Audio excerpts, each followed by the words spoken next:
د لار وه، دا لار وه که نه، دی خو به تلو پاکستان ته. نو ته خو په لار کې تا خو په دې لار کې په لکونه انسانانو وژل. دا که ستا لار وه خو تلې به که نه، زما سره دې څه کار و؟ زما د جنازې، زما د هدیرې، زما د مدرسې، زما د جومات سره دې څه کار و؟ زما د دین سره دې څه کار و؟ زما د کلتور سره دې څه کار و؟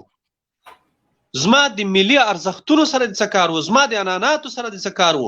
زما د دین عالم سره دې څه کار و چې په کولنګ دې شهیدولو؟ زما د زرګونه علماو، محصلینو، د پانتون محصلینو، ډاکټرانو، انجینرانو، د افغاني فکر لرونکو سره دې څه کار و چې تر تیغ دې تیر کړله؟ که چېرته دا لار وای خو تلې به خپله لار به دې واله، زما سره دې څه کار و؟ خو تلې به. تا خو په دې لار کې میلیونونه انسانانو وژل. او زه به درته ناست وای چې زه ته ورځه نو پاکستان ته چې په ما هر څه کوې. دا څومره عجیبه منطق ده. د افغانستان جهاد که د هر چا دفاع وي د اولنۍ دفاع د افغان ملت وه. دا د افغانستان د روسانو په مقابل کې دا د ارزښت جهاد مقابل کې یو مشروع جهاد، مشروع مقاومت و. دا چې وروسته مجاهدینو خرڅ کړو، تا وویل چې هغه چا به ډېر زیان رسولی وي چې روسان یې راوستل، که هغه چا به ډېر زیان رسولی چې جهاد په نوم یې خلک ووژل. د جهاد په نوم د خلکو وژل دا جرم ده. صحیح ده. ولې روسی مزدور چې سور یو انجینر ده، یو انجینر ده همدلته ناست وګوره، یو انجینر ده همدلته ناست. او بالکل انجینر صاحب پخوانی مجاهد د اسلامي امارت ډېر مجاهدین، پخوانی مجاهدین د روسانو په مقابل کې جهاد کړی ده. خو لله الحمد بیا هم متحد پاتې شوي دي، نن بیا هم ژمن پاتې شوي دي. په مقابل کې هم جهاد کړی ده، د امریکایانو په مقابل کې هم جهاد کړی ده. د هغه چا باندې ستاسې دا اعتراض چې هغه ستاسې سره یو ځای د امریکایانو ملګري دي، تاسې د هغې خلکو نه کوئ، هغوی ته ووایئ چې تاسې خو پرون د روسانو په مقابل کې جنګ کولو، نن څنګه زموږ سره یو ځای د امریکایانو ملګري شوئ؟ تاسې په هغې خلکو دا تنقید وکوئ. په هغه چا یې مه کوئ چې پرون د روسانو په مقابل کې سنګر ګرم ساتلی و، نن د امریکایانو په مقابل کې سنګر ګرم ساتلی. په هغه چا دا تنقید تاسې مه کوئ. قاري صاحب محترم، دلته یو بله خبره پیدا کېږي، هغه دا چې مثلا تاسو دفاع ځینې وکوله، تاسو موږ له اسلامي نړۍ څخه دفاع وکوله، مګر هماغه اسلامي پاکستان و چې په تاسې یې بیرته 52 مملکتونه را نازل کړل، 52 مملکتونو ته بیرته ځالې ورکړې. کوشش مه کوه چې له بحث نه وتښتې. د دې خبرې جواب څنګه سو چې روسان راغله موږ یې ولې وژل چې پانته تله؟ ته خو دا خبره سپینه که. خو ګوره د دې قضاوت ملت کوي، د دې قضاوت هغه خلک کوي انسان محترمه چې لایف ګوري. بس زه ستا په سوال پوه شوم، زه ستا په سوال پوه شوم. ولې بمبار که د مونږ اردو یې اوس پوښتنه دلته ده، اوس پوښتنه زه ستاسو سوال ما واخیستو، تاسې مهرباني وکړئ اوس ما ته غوږ شئ. پاکستان څه وکړل؟ پاکستان پرېږده، پاکستان نه بل تیر شو. پاکستان خو زما خپل هیواد نه ده، هغه خو زما ستا ګاونډي ده. د هغې ګټه که زما ستا په جنګ کې باید زما ستا جنګ وغواړي. دا د هر ملت خپل اجابات دي، خپلې غوښتنې دي. که چېرته د پاکستان ګټه زما ستا په جنګ کې وي، باید ویې غواړي زما ستا جنګ، باید زما ستا د هیواد بربادي وغواړي. دا د هر ملت، د هر ملک خپل شخصي منافع دي، هیڅوک د خپلو منافعو نه تیریږي. زما ستا منافع څه دي؟ زما ستا ګټې څه دي؟ زما ستا ارزښتونه څه دي؟ زه ورته باید خپل ارزښتونه وپېژنو.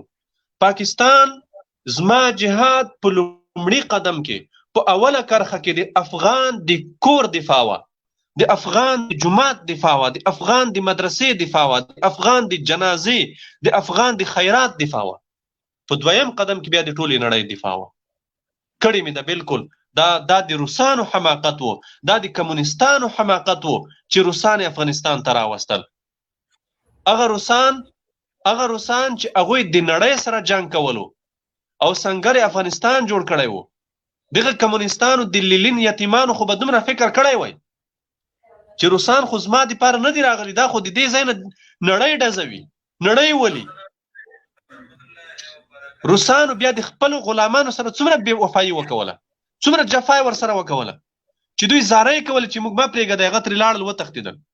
نن امریکایان وینئ چې امریکایان د خپلو غلامانو سره څومره جفا کوي، څومره بې وفایي ورسره کوي. هغه څوک هغه څوک چې تا د هغې سره په ټلیفون کولو خلک بګرام ته رسول، چې تا د هغې سره یوازې په ټلیفون کولو خلک بګرام ته رسول، ته نن د هغې طالب سره د مذاکراتو په میز کښېنې، هغې ته پروتوکول ورکوي، هغې سره قرارداد لاسلیک کوي.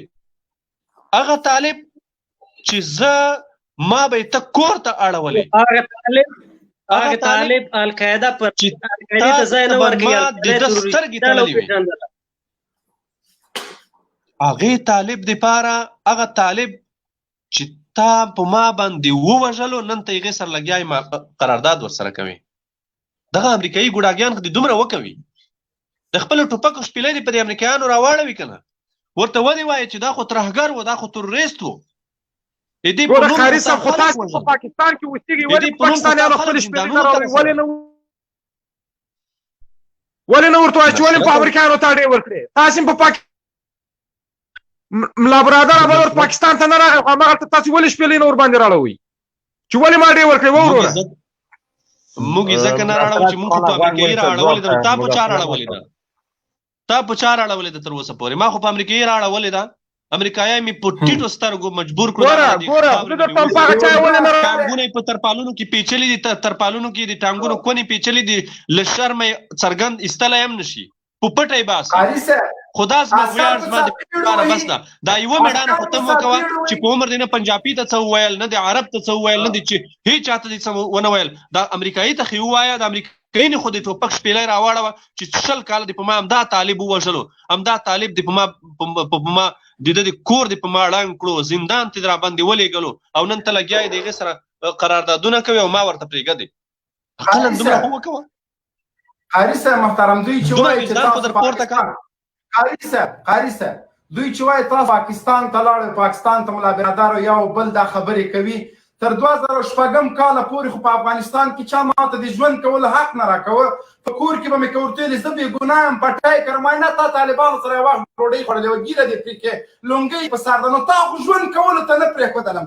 اوس مې چې ګونډه کړلې اوس خبره کوې پاکستان خو د کشمیر د مسلې نه هغه کوي، دا د افغانانو باتوري ده، دا د افغانانو، او دا یې په خپله مبین صاحب دموږ اهداف واضح دي، دموږ اهداف واضح دي، دموږ اهداف واضح دي، برخې واضح دي، واضح دي، او لله الحمد د اولې ورځې نه تر نن ورځې پورې مو چې کوم څه ویلي دي راجمع شول. هر ډول د ساینسي هر ډول فشارونه یې وکارول، هر ډول زور یې وکارولو. څوک دې په مثال کې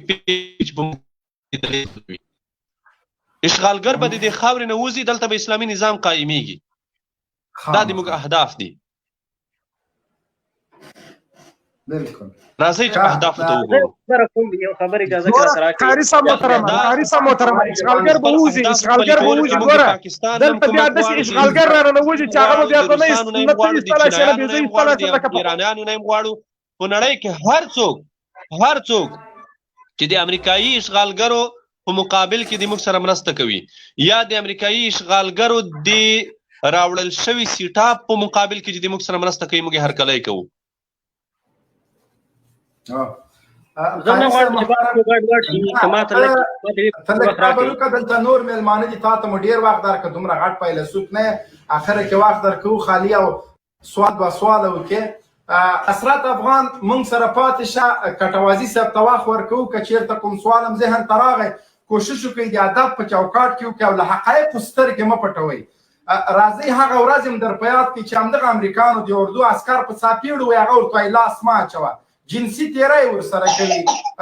تاسو خو ډېر مظلومان واستئ، دغه طالب چې امریکا دا یو کال په دې خبره خو تا دا یو کال لایف وچه، خو دا خو بې غیرتي ده که نه، خو یو دوست ته خو به دوستي ور یادوې که نه. نو تاسو خو پنجاب 18 کاله مونږ ته نیغ نیغ کوئ، پنجاب او پنجاب، لاس مه اچوه، لاس مه اچوه. دا ډېر بد تاریخ ده د یو چا دپاره چې چانټه، دریشي، توپک، شاجورونه له مرمۍ ډک او امریکایي اشغالګر په خپل ملک کې په څاپېړو وي. دا څومره بدبختي ده د نړۍ په یو هېواد کې دغسې واقع شوي. نو دا به زه درته نه یادوم، دا خو د تاسو افتخارات دي، بل څه لرئ نه. لاس مه اچوه، حارث صاحب مهرباني وکړه کټوازی صاحب سوال مو وکړئ. السلام علیکم ورحمت الله وبرکاتہ. جناب قاری صاحب، جناب موبین صاحب، جنرال صاحب بدر توای صاحب، انجینیر صاحب او ملګری په سټوډیو کې او هغه مسلمان وطنوال چې موږ په د نړۍ په هر ګوټ کې ګوري. ډېر ښه لایف د له واقعیتوبه سترګې نه پټوو. ورونو زه سوال هم لرم، داسې یو وړاندیز، منې یم خیر یو وړاندیز ده، هر څوک خپل نظر لري. جناب قاری صاحب، راځئ افغانانو، مسلمانانو، پاکستان هم پرېږدو، عرب هم پرېږدو، هغوی خپل وطنونه لري، الحمدلله ملت د دواړو ښه مسلمان ملت دی او ښه په اسلام کې ژوند کوي. وګورئ موږ او تاسې ځانونه اصلاح کړو. رالو پښتنو ته، جناب قاری صاحب او د طالبانو مشرانو، زه له تاسو څخه یوه پوښتنه لرم. په دغه 20 کاله کې د دې شاهد یو، ولې نه دا واقعیتونه که موږ سترګې پټې کړو، سبا موږ او تاسې ورځو الله تعالی ته. بمبار وسو، ظلم وسو، 20 کاله داسې حالتونه مو لیدل چې ډېر بد په ټولو باندې، که په طالبو که په عامو، په ټولو وسو، خصوصا جنوب. دا به سترګې نه پټوو، په جنوب کې وسو. راځو دې ته چې جناب طالب صاحب او مشرانو، تاسو هغه وخت کې چې په موږ باندې ظلم روان و، هدف مې دا ده چې په موږ پښتنو د امریکایي لخوا هم نه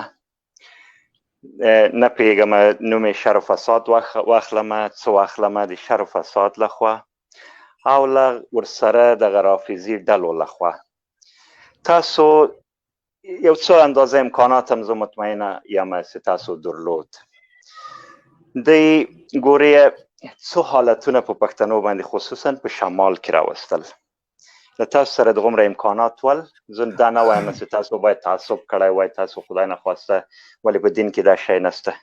رسول الله صلی الله علیه وسلم واضح ویلي دي په دې کې دا شی نشته. د موږ نه د څوک تعصب کوي، چې د موږ نه سو معنا داسې کافر سو، څوک چې رسول الله سلام نه مني خو یعنی کافر سو، اطیع الله و اطیع رسول. راځو دغه خبرې ته. بله خبره داسې د مشران، د شر و فساد مشرانو ته د الله په لیاز د مجاهد کلمه مه یادوئ. صحیح ده، د موږ مجاهدین ګورئ مه خفه کېږئ. موږ درلود کټوازی صاحب چاته مو ویلي دي؟ شر و فساد هم باندې طالبانو ایښی ده، د قدرت د جزیرې چې جوړې کړې، خو طالب رحمت سو د افغانانو لپاره چې یو واحد افغانستان جوړ کړ. دا طالب و چې دا لنډن ګلابیان درته په ګونډو کړل. دا طالب و چې د امریکا امپراتوري ړنګه کړه. دا طالب په 10 ټنه باروتو باندې کینی، ما د عزت او د تا د عزت نه دفاع کوي. موږ خو هغوی ته مجاهدین نه وایو. البته چا چې د جهاد له ارمانونو سره لوبې کړي، هغه څوک چې د شهیدانو له ارمانونو سره خیانت کړی ده، هغه څوک چې موږ سره د اسلامي نظام وعده کوه او کابل په کنډواله بدل کړه، د افغانو پیغلو نه یې سینې پرې کړلې، رقص مرده یې په خلکو باندې وکړه، د خلکو نه یې سرونه پرې کول. همغه خلک د امریکا او په دې مړې دیموکراسۍ کې بیا په ما واکمنان شول. هغه څوک چې طالب نابود کړل، ټول یې وشړل تر کولابه پورې، همغه امریکایانو بیرته د دیموکراسۍ په نتیجه کې راوستله. پارلمان قضایي، کټوازی صاحب، پارلمان قضایي مسؤلیت د ځان دپاره یو قانون جوړ کړ. ټولې بدبختۍ د 80,000 کابلیانو وینې معامله وکړله. نن څوک تېروتنه نشي کولی. سیمای سمر 15 کاله د حقوق بشر د سازمان مشره وه.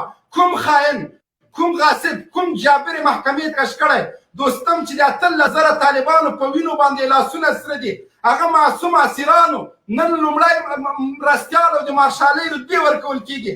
دغه دیموکراسۍ هغه څوک چې موږ یې وژلو هغه ته میډالونه ورکوي. ته افغانان مجبوره وو چې د دې ظالم او وحشي نظام په وړاندې ودرېږي. پرون د روسانو غلامي کوله، بیا په جبل سراج کې پروتوکولونه وکړل، بیا د امریکانو په اوږو سپاره راغله. هغه څوک چې شکېدلې بوټ یې درلوده، نن لومړی مرستیال ده. پرون د بلک واټر د کې جی بي مزدور، نن د بلک واټر مزدور ده. پرون له روسانو سره په جبل سراج کې تړونونه کول، کابل ته راغله، کابل کنډواله بدل کړه. موږ او تاسو ټولو ته دا خاینان نه ښکاري. د ټولو تنظیمي جنګونو بار په یو کس باندې وراچوو. دا ناانصافي نه ده؟ د دغه د کابل افغانستان ته په کنډواله بدل کړه. آیا یو جهادي رهبر د دې ټولو مسؤل و؟ کابل په کنډواله باندې یو کس به ټول ورسره و. راځم دغه ته ډېر ښه وینا مو وکړه ماشاءالله. زه دغه ته راځم. وګورئ دغو شیانو ته ټولو ته راځم. د ما هغه وخت نه هېرېږي. زه پوهېږم تاسو به دا سوچ کوئ چې دا کټوازی به کوم ماشوم وي.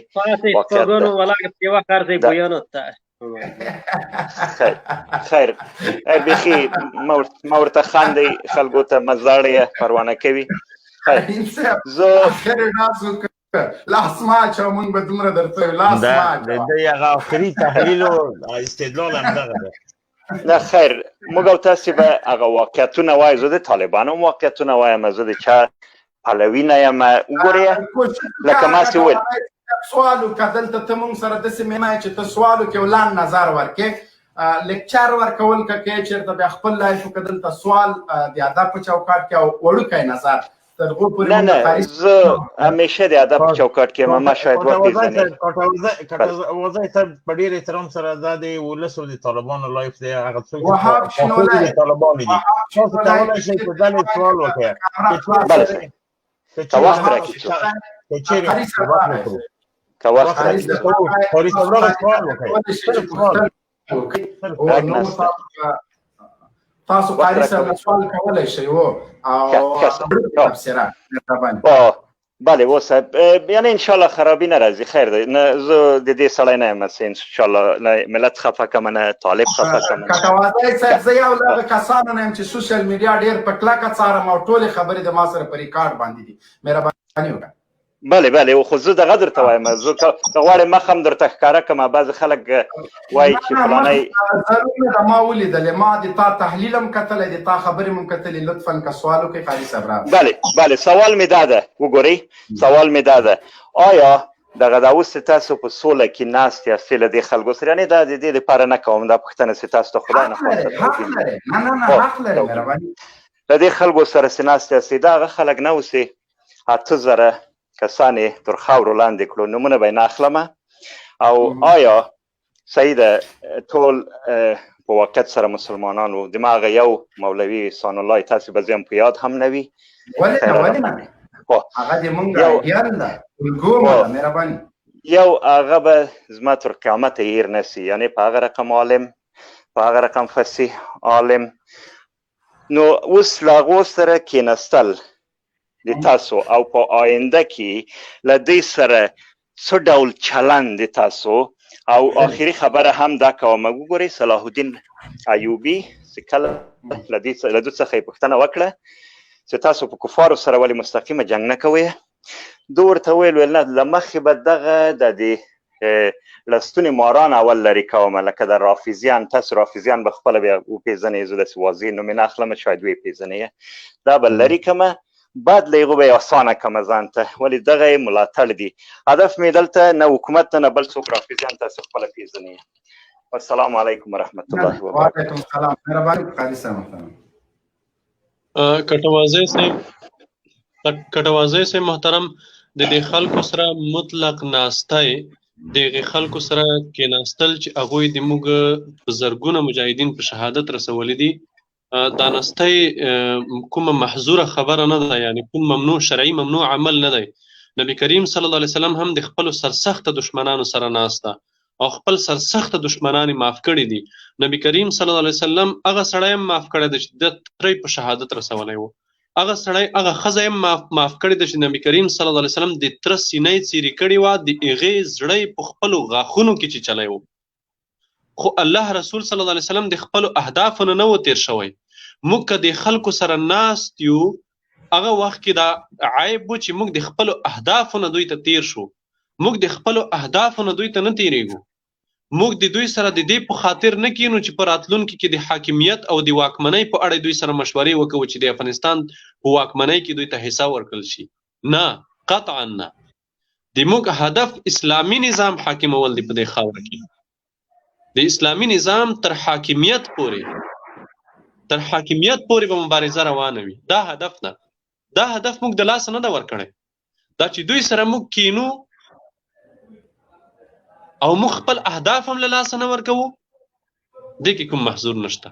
د اسلام په تاریخ کې موږ کتلی شو ډېر ځله هم مسلمانان د خپل دشمنانو سره ناست دي، د خپل سرسخته دشمنانو سره خبرې کړې دي، د هغوی سره مذاکرات کړي دي، خو په مذاکراتو کې د اسلام اتلانو خپل دریز پیاوړی ساتلی ده، لکه نن چې د اسلامي امارت مشرانو خپل دریز پیاوړی ساتلی ده او یو انچ هم د خپل دریز نه په شا نه کړل شول.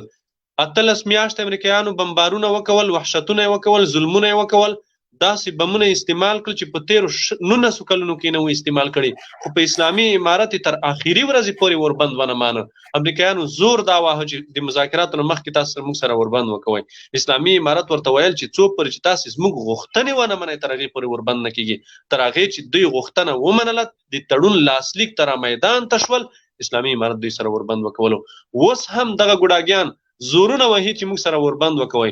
موږ ورته وایو چې تاسې ځمکې ته غورځېدلي یئ، تاسې چپه شوي یئ، تاسې مات یئ. هغه وخت تاسو سره وربند ممکن ده چې کله تاسې د موږ غوښتنو ته غاړه کېږدئ، لکه څنګه چې امریکایانو د موږ غوښتنو ته غاړه کېښوه. د هغې نه مخته وربند نشته او نه دا غوښتنه څوک په اسلامي امارت منلی شي. ځکه د موږ سره د فشار یوازینۍ یوه لاره سره ده چې هغه جهاد ده، هغه دغه وسله ده. ټوله نړۍ، ټول ملتونه د دې وسلې په زور په د ځمکې په سر ژوند کوي. هغه که اندو ده، که سیک ده، که یهودي ده، که نصراني ده، که هر کافر ده، که هر مسلمان ده، هغه که د دې ځمکې په سر ژوند کوي، د ژوند کولو حق لري. هغه د وسلې په زور، د ټوپک په زور، د ټانګ او د توپ په زور، د جهاد په زور موږ که خپلې غوښتنې منلی شو، په مقابل لوري هغه به د وسلې په زور وي، هغه به د جهاد په زور وي، هغه به د ټوپک په زور وي. دا ټوپک موږ هغې وخته پورې په ځمکه نه کېږدو څو پورې چې موږ خپل اهداف ترلاسه کړي نه وي. قدرمن شیخ قاري صاحب محترم، وهاب شنولی مایک مخلاص کوي، دا کامره هم خلاصه کوي، مهرباني وکړئ. په اول سر کې سلامونه قاري صاحب ته او ګروپ کې ټولو ګډونوالو ته، مبین صاحب، انجینیر صاحب، ټولو ته سلامونه او نیکې هیلې. الله دې وکړي چې روغ جوړ خوشحاله او بریالي به یاستئ. د پښتو مرکه ده، د نظر به مخالف یو سره د یو د بل، خو یو بل ته به تسلي سره ورکوو او پاک ویل به کو، کوم چې پاک ویل هغه به کو. مهرباني وکړه سوال ته ډایرکټ راشه، د موږ او تاسو ته نه د نظر نه د عقیدې مخالفت هم شته. شاباس، بالکل. موږ امریکایان اشغالګر بولو او تاسو یې په څنګ کې ولاړ یې. مهرباني سوال ته زه ستر کفار بولم، زه اشغالګر نه، زه کفار بولم. مهرباني وکړه، مهرباني وهاب صاحب. قاري صاحب له تا نه پوښتنه دا ده، مبین صاحب خو کله کله ولټوي، هغه ته خو موږ هم څه نه یو خوار جایي. قاري صاحب خو ستی تا نه مو سوال دغه ده چې اوس خو د حکومت او د طالبانو په منځ کې جګړې روانې دي، دا ده وینو یو ځوانان دي شهیدانېږي، مړه کېږي، تر خاورو لاندې کېږي. افسوس ده که د حکومت لخوا ده که طالب لخوا ده. خو دغه یو سوال قاري صاحب کله کله پیدا کېږي بزیان کې، په دغو دوو جګړو کې د دې دوو په منځ کې چې کوم جنگ روان ده د حکومت او د طالبانو په منځ کې، په دغه کې اکثره قربانیان عام خلک دي، ما او تا یو غیر خلک دي. نو هغه به بهترینه لار نه وي د ما په خپل نظر باندې، خو دا بهترینه لار به ته ماته راښیي چې بخیر باید څه سړی وکړي، په کومه خوا باندې ولاړ شي. زیات قرباني دغه جنگ عام سړی ده. ولې موږ او تاسې په خپل منځ کې په خپلو د چا ول د پاکیده باندې د خپل مشران چې کوم په کومو منطقو کې لرو، دغه ولې لاس نه سره یو کوي دغو ته چې دواړه یو موټی شي سره، هغه د هغو همکاره شي، هغه د هغو همکاره شي. زه په اردو کې دا توان وینم، په حکومتي چارواکو کې کوم چې نظامي کسان دي، که قومندانان دي، که عسکر دي، دا توان کې وینم که تاسې لخوا دغه غږ پې اوسي چې راځئ ملګرتیا وکړو، دا اشغالګر که په دغه منطقه کې یې ختموو، یې له منځه یې وړو. خیر هغه موسل دغه منځ ولاړ، دغه اوربند ولې په څه وجه باندې دغه په منځ کې چې جګړه روانه ده، دا باید د چا ول د لاش هغه ورته کېښول چې په دغه جنګ کې بیخي که دی درته وایم هغه یوه ټوکه د پکې مبین صاحب خان به ما مبین صاحب شنولی صاحب داسې ده که اردو کې خو قاري صاحب مهرباني وکړه بېرته راجګوم دغسې جواب درته ورکړه بیا وروسته محترم وروره محترم وهاب وروره مهرباني سوال به کمپلیټ کړم. نو دلته مې دغه سوال پیدا شي، هغه موږ په یوسف خیل په ولسوالۍ کې په لاره باندې وایو نفر روان واته په کلي کې جنگ سره متلونه مو وایه کنه شنو الله صاحب خیر د موضوع ته وهاب معیار صاحب خیر که تاسو بیا وخت وو بیا به تاسو ته لږ نور وخت هم درکو خو اوس به تاسو سوالونه جواب کوم. وهاب معیار صاحب ګوره ستاسو اول سوال دا و چې د طالبانو د کابل ادارې په د منځ کې عام خلک وژل کیږي. عام خلک وژل کیږي د چا لخوا وژل کیږي؟ یعنی باید داسې مجمله خبره ونه کوو چې عام خلک وژل کیږي. عام خلک خو دا نن سبا موږ وینو د فعالان چې وژل کیږي دا د سولې فعالان او دا خزینه خبريالان وژل کیږي. بد حال شروع ده. دا څوک وژني؟ اسلامي امارت خو په څرګنده په واضح ټکو وایي چې دا د موږ اهداف نه دي. دغه خلک وژني، دشمن وژني او د دغه هدفي وژنو نه د دوی هدف دا ده چې د نړیوالې ټولنې توجه ځان ته راجلب کړي ترڅو دغه اشغالګر فوزونه د افغانستان نه ونوځي. او یو خبره شته، په افغانستان کې جهاد روان ده. طبیعي خبره ده چې په جهاد کې د جهاد مفهوم، د جهاد معنا دا ده چې جهاد کې خلک وژل کیږي، جهاد کې کورونه نړول کیږي، جهاد کې ونې پرې کیږي، جهاد کې تخریب د ښارونو کیږي. دا طبیعي خبره ده. ولی مسؤلیت د هغه چا په غاړه ده چې چا دا جنگ شروع کړی ده، چا دا جګړه پیل کړې ده. کله چې د مسلمان خاورې ته کافر راننوځي، کافر د هغه مسلمان په خاوره کې هغه مسلمانان مسلح کې د نور مسلمانانو په خلاف جنگوي، د هغوی وژل فرض دي. د 1400 علماء کرام فتوا په کابل کې دا وه. د اسلامي امارت دی په هغه وخت کې د افغانستان د ګوټ نه علما را جمع شول. هغې فتوا دا وه چې چا چې د امریکایانو سره هر ډول مرسته وکوله، هغه که حتی په یوې خبرې سره هم وي، په یوې کلمې جاسوسۍ سره هم وي، هغه واجب القتل ده، هغه باید ووژل شي. جهاد ده. اوس که دا ته دا نه منې چې جهاد نه ده، دا بیا جلا بحث ده. خو زه وایم جهاد ده او په جهاد کې خپل هدف ته ځان رسول چې دي دا فرض دي، لازم دي. موږ فقهاو په کتابونو کې لیکلي دي چې که چېرته کفارو د مسلمانانو په ماشومانو باندې تطرس وکړو، تطرس دا معنی چې د مسلمانانو ماشومان راواخیستل ځان ته ډال جوړ کړو، د دې لپاره چې د مسلمانانو نه ځان په دې وساتي. مسلمانان به هغه خپل ماشومان هم ولي، خپل ماشومان دی اولي کفارو ته ځان ورسوي، خو هدف به د خپل ماشومان وژل نه بلکې کفارو ته به ځان رسول هدف وي. دا زه نه وایم، دا زه د خېټې نه وایم، دا د موږ فقهاو لیکلي دي. دا چې کفار او د هغوی ملګري عام خلک د ځان دپاره ډال ګرځوي، د ځان دپاره تطرس ګرځوي. په ټوله دنیا کې تاسو وګورئ، زه یو ساده مثال درته وایم. په ټوله دنیا کې په ټولو ملکونو کې وګورئ، فوزي بارکونه چې دي، فوزي قرارګاوې چې دي، هغه په داسې ځایونو کې وي چې هغه د خلکو د ګڼې ګوڼې او د سکونت نه لرې ځایونه وي. او د موږ امریکایي ګوډاګیان چې دي، هغه په داسې ځای کې په خلکو پسې ننوځي، په داسې ځای کې قرارګاه جوړوي چې د کلي منځ وي، د بازار منځ وي، قصدن په داسې ځای کې جوړوي چې د طالب په برید کې زه خوږ نشم، د عام خلک ووژل شي، عام خلک خوږ شي. دا یوه خبره. بله خبره محترمه، تاسې د اوربند وکوله. اوربند ما مخکې مو ویل څو وارې دا بحثونه موږ کړي هم دي او دا خبرې تکراري هم دي. زه وایم ډېرې تکرار شوې، خو بیا به یم تا دپاره زه یو وارې بیا تکرار کوم. د امریکایانو سره اوربند چې شوی ده، هغه د امریکایانو د یو څه په بدل کې د دوی سره شوی ده. هغه څه دي؟ امریکایان د افغانستان نه وځي.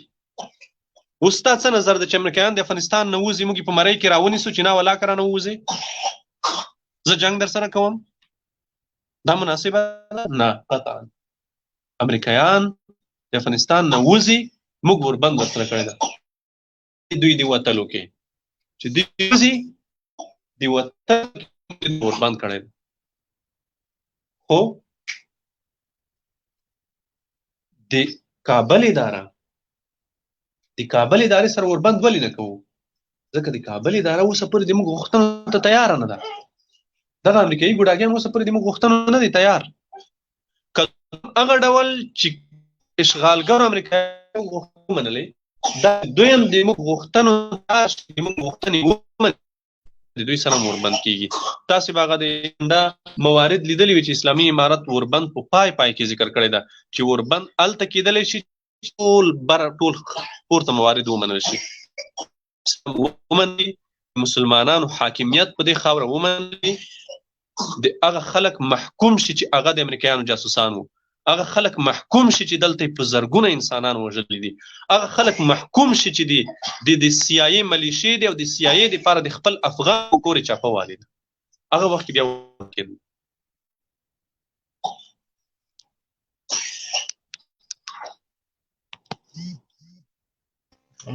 مننه قاري صاحب محترمه.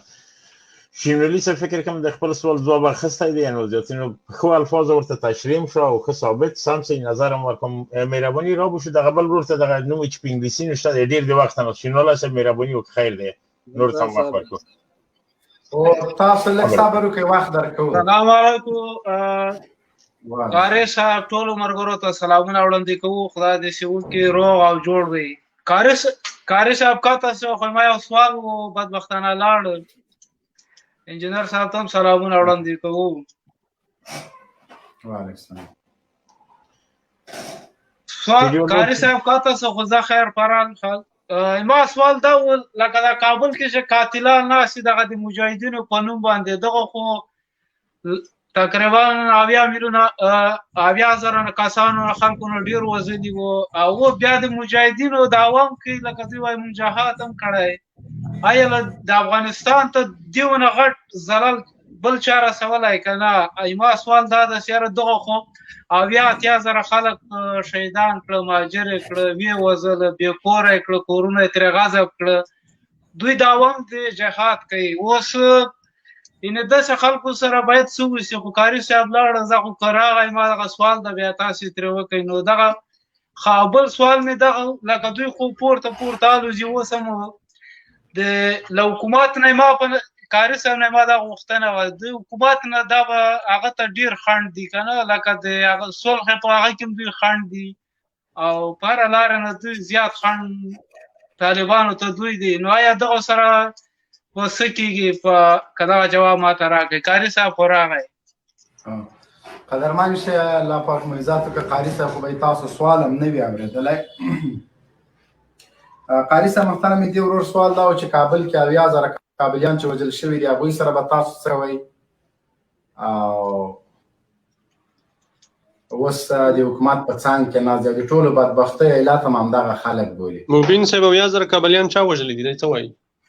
دا وایي